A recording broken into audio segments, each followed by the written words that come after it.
วัสดีครับนี่คือตลาดมั่วอำเภอสมเด็จจังหวัดกาฬสินธุ์นะครับอันนี้เป็นร้านขายบันเกาจีเด้อเนี่ย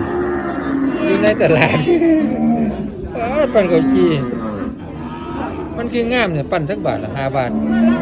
5 บาท2 อัน10 บาททายปั้นเกาจีให้เบิ่งกันบ่นี่คุณนะครับกำลังทายปั้นเกาจีถ้าไข่นะครับได้นี่ไข่ถ้าไข่ค่ะใช้แต่ไข่ไก่นะจ๊ะไม่ใช่ไข่เป็ด ไข่นะจ๊ะน้องนั่นก็แม่นปิ้งหยังเลยเนี่ยปิ้งเอออันนี้เขาเอิ้นหยังก่อนนี่ปลาตั้งโกกับเต้าหู้บ่โอ้เดี๋ยวซ้ำนี่ล่ะ5 บาท10 บาทถูก5 บาทเท่านั้นแหละปิ้งหยังจังได๋ปิ้งหยังนี่โอ้โค้งไก่ทอดนี่แล้วปั้นเกาจีของเรานี่จะเฝ้าไปได้สิท้ายเอาคนอยู่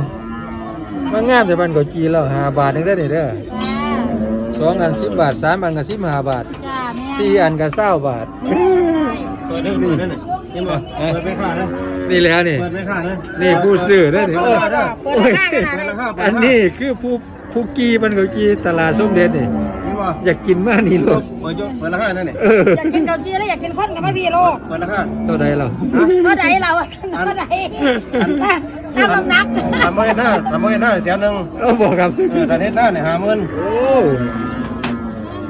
ตัวโน่นเฮ็ดหน้าตัว โอ้ยมางามเลยเนาะงามเลยเด้งามปั้นเกาจีเล่านี่เอาผู้จี ไอ้อันนี้ก็มาตลาดว่าสมเด็จนะจ๊ะ ผู้จีก็งามเด้อนี่เด้อนี่ยกนิ้วเลยเนี่ย จ้าขอบคุณหลายๆเลยครับ ขอบคุณค่ะขอบคุณ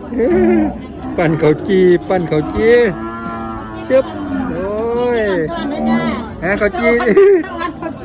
จีตีดอ่อนต้อนบ่ได้นี่โอ้ยสะอ่อนเกาจีอยู่เอางามขอบคุณหลายๆแม่ค่ะขอบคุณหลายๆ